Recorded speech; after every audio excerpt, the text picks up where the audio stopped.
Introduction to low carb to help with weight issues and for overall improved health. Many people turn to diets. In fact, government statistics show that while about 65% of Americans are overweight, 38% are actually doing something about it.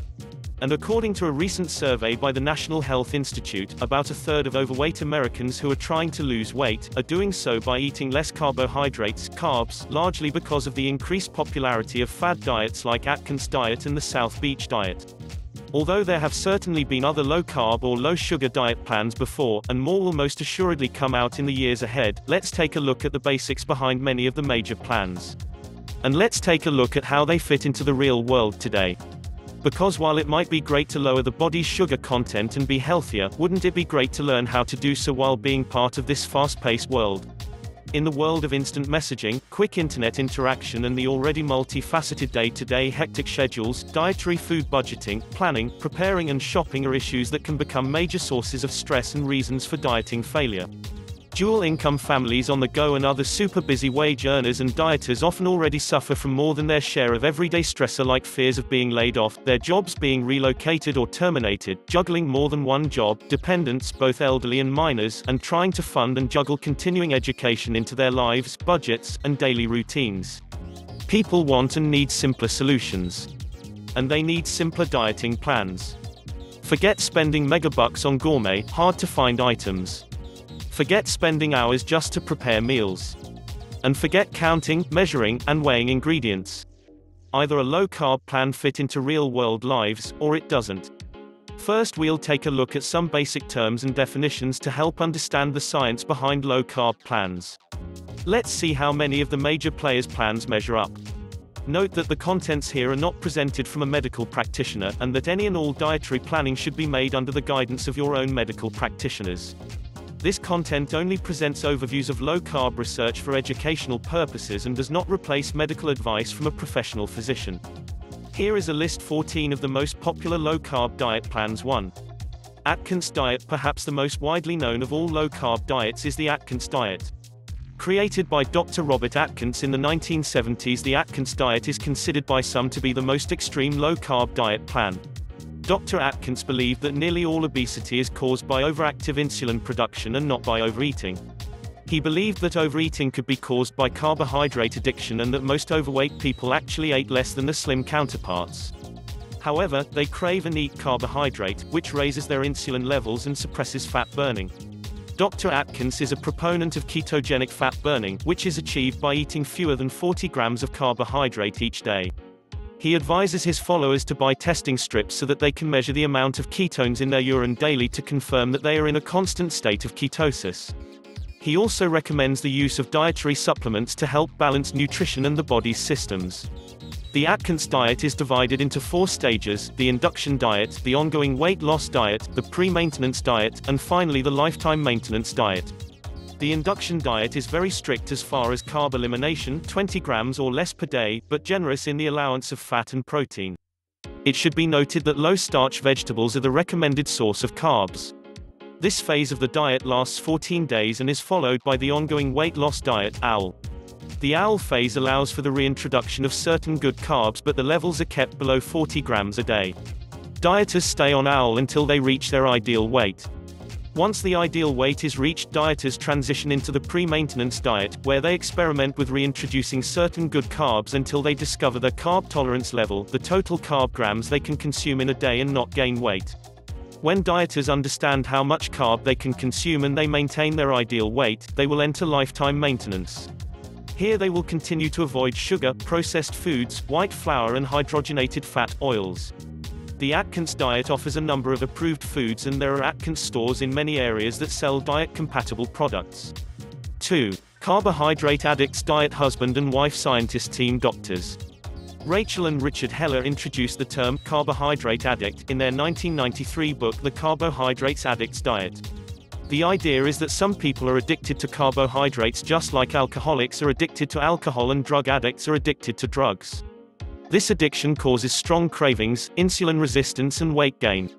Dr. Rachel Heller developed the diet to eliminate her own obesity and had maintained her dramatic weight loss for more than 20 years by the time the first book was written. The Hellers believe that insulin imbalance caused by carbohydrates causes the body to crave more food and interferes with serotonin release that would signal that the body is full. This leads to overeating and weight gain. The Hellers recommend that the carb addict should limit his or her carb intake to a reward meal, eat 3 times per day and avoid snacks until the person is out of the weight loss phase of the diet. In addition to the diet plan, the Hellers also cover psychological triggers that can cause carb addicts to binge on carbs and gain weight. They encourage dieters to identify personal emotional triggers and how to avoid these triggers to help lose weight. One of the most important theories of this diet is that being overweight is not the fault of the obese person. Why? Because the person's biology and the addictive power of carbohydrates is working against them. Like all other low-carb plans, the Hellers recommend that processed foods and many types of sugar should be avoided. However, they also state that some starchy carbs should be eaten with reward meals if desired so that the dieters will be more likely to stick with the diet for the long term. The Hellers believe that carb addiction is treated over the long term with good nutrition and proper diet, but it is never cured and carb addicts must be vigilant to prevent future weight gain and carb binges. 3. Hamptons Diet. Dr. Fred Pescatore, a former associate medical director at the Atkins Institute, developed the Hamptons Diet.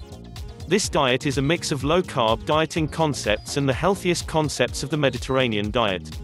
He encourages the liberal consumption of monosaturated fats to aid weight loss and prevent diseases such as cancer, heart disease and diabetes. All of this is laid out in the Hamptons Diet, published in May of 2004. His book includes a 30-day meal plan, gourmet recipes and information about Australian macadamia nut oil, which he encourages dieters to use liberally. He suggests the use of special cold-pressed virgin olive oil if you cannot afford the macadamia nut oil that he considers to be the best for your health. There are a liberal number of recipes, but most of them use expensive ingredients and are quite gourmet style. World-class chefs and restaurant owners contributed many of the book's recipes to their own successful low-carb creations enjoyed by customers worldwide. Because of Dr. Pescatore's affiliation with Dr. Atkins, his diet is heavily influenced by the Atkins diet. The main points of difference seem to be more of an emphasis on fruits and vegetables, the use of healthier fats like macadamia nut oil and the suggestion that all skin and fat be trimmed from meat prior to cooking. This plan has a lot of the same features as Atkins, but features tasty recipes and 30-day meal plans and more than 100 recipes. 4. The Glycemic Index Diet. Written by Rick Gallup, a former president of the Heart and Stroke Foundation of Ontario. The Glycemic Index (GI) diet claims, if you can understand a traffic light, you'll understand this diet. Gallup divides food into 3 groups based on their glycemic index, how fast they cause spikes in blood sugar levels. He separates food into green light, yellow light and red light foods. Glucose is set at a GI level of 100 and all other foods are compared against it. Red light foods should be avoided, yellow light foods are avoided during the initial weight loss phase and eaten occasionally during the ongoing maintenance phase, and green light foods should form the basis of your diet throughout. No special foods need to be purchased. Simply look up where your favorite foods fit in the plan, eat green, sample some yellow and avoid red. Period. Gallup says dieters should expect to lose 1 to 2 pounds per week and need not start with a crash diet. While this is a low-carb diet, it is not as high protein as most of the other diets and encourages dieters to cut fats as well as carbs. He also encourages exercising for 30 minutes each day and eating 3 balanced meals that include carbs, proteins and fats. According to Gallup, followers of the GI diet should consider it a lifestyle change that they will adhere to for the rest of their lives, not a diet. It isn't easy, though. For example, consider this red light foods list and note all of the good eats: baked beans with pork, refried beans, alcoholic beverages, regular soft drinks, bagels, croissants, baguettes, cake, cookies, cornbread, English muffins, hamburger buns, hot dog buns, Kaiser rolls, Melba toast muffins, donuts, pancakes, waffles, pizza, regular granola bars, stuffing, tortillas, white bread, millet, white rice, instant rice, rice cakes, cold cereals, cream of wheat, granola, grits, muesli, instant oatmeal, croutons, ketchup, mayonnaise, tartar sauce, cheese, chocolate milk, cottage cheese, cream cheese, ice cream, whole, 2% milk, sour cream, yogurt, butter, coconut oil, hard margarine, lard, palm oil, peanut butter, regular salad dressing, tropical oils, vegetable shortening, cantaloupe, dates, honeydew, melon, prunes, raisins, watermelon, canned fruit in syrup, all dried fruit, applesauce with sugar, all fruit drinks, prune juice, sorbet, bologna, bratwurst, regular eggs, ground beef with 20% fat, hamburgers, hot dogs, pastrami, processed meat, regular bacon, salami, sausages, sushi rolls, all canned pasta, couscous, gnocchi, macaroni and cheese, noodles, pasta filled with meat or cheese, cheese Alfredo sauces with sugar gel or potato chips candy French fries. 5.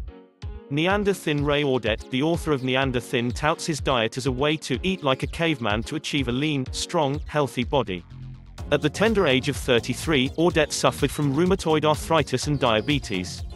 After hearing from doctors that his condition was treatable but not curable, Audet decided to undertake nutritional research to find a better cure. His research led him to adopt a Paleolithic, hunter-gatherer diet, like that eaten by our human ancestors before they settled in agrarian societies. Within 1 week, his blood sugar levels were normal, and after 1 month he had lost 25 pounds, his arthritic pain was relieved, and he noticed improved muscle tone. According to Audet, our Paleolithic ancestors were much healthier and lived longer, healthier lives than our agrarian Neolithic ancestors. He states that Neolithic man was shorter, had poorer dental health, and was prone to obesity than Paleolithic man. Women also began to menstruate earlier and have more children closer together, causing population increases that further encouraged agrarian lifestyles. He suggests that modern man should become modern hunter-gatherers by eliminating foods that need human intervention to become edible. These foods include milk, grains, beans, potatoes, alcohol and sugar. Grains include all wheat, corn, rice, oats, barley, and rye. He also subscribes to the theory that these carbs produce cravings and warns that if they are consumed they will cause eventual binging. Audet's rule of thumb is that if a fruit or vegetable is edible raw without processing, then it is safe in the Neanderthin diet. He explains that many vegetables, like potatoes, are actually poisonous if not properly stored and treated with fungicide. He further encourages eating fruits when they are in season and limiting winter intake of fruit to help the body burn stored fat. He gives 10 commandments. Condensed, they are: do eat meats and fish, fruits, vegetables, nuts and seeds, berries, don't eat grains, beans, potatoes, dairy, and sugar. 6. Protein Power Doctors. Michael and Mary Eads, co-authors of the Protein Power Life Plan, hold views similar to Audet and also believe that modern health problems are caused by our modern diet that is heavy on grains and processed food. Notable is that Dr. Michael Eads even wrote the introduction to Audet's Neanderthin. The Eads offer a food pyramid that is the USDA pyramid turned upside down so that proteins form the base, vegetables and fruit form the center, and whole grains form the pyramid's tip. In addition to basing your diet on high protein and low grain intake, the Eads also encourage regular exercise and modified regular sunbathing sans sunblock to help the body produce needed vitamins and regulate body systems. They also recommend taking a complete multivitamin and mineral supplement daily. Dieters must identify the per meal minimum protein requirements by height, weight and sex. Each meal should include at a minimum that amount of protein, and protein should be consumed at each meal. Dieters should eliminate bad fats, which include corn oil, vegetable cooking oils, margarine, vegetable shortening and all partially hydrogenated oils. The diet can be followed in phases, allowing a quick transition to low carb and accelerated weight loss. The first phase is called intervention, and carb intake is limited to 7 to 10 grams per meal. The second phase is called the transition level and should be adhered to for several months. At this level, up to 15 net carb grams are allowed per meal. In the final maintenance phase, up to 30 grams of carb can be consumed with each meal. Additionally, they offer food choices and plans for 3 types of low-carb dieters: purists, hedonists, and dilettantes. Purists are looking to replicate a Paleolithic eating style in the modern world and will rely heavily on animal protein and will avoid all dairy products, alcohol, caffeine, legumes, sugars, except honey, processed food, cereal grains and products that contain them. Additionally, they will eat fresh, organic fruits and veggies and natural meat products or game. Hedonists are allowed the most dietary leeway. They simply need to consume sufficient protein, keep carbs within set per meal limits, consume plenty of water and good fats, and take potassium and magnesium supplements. The dilettantes walk the middle road between these two extremes. They continue to avoid wheat, corn, millet, rye and products produced from their flours. Yet they are allowed carbs within the daily guidelines, some natural sugar and organic dairy products.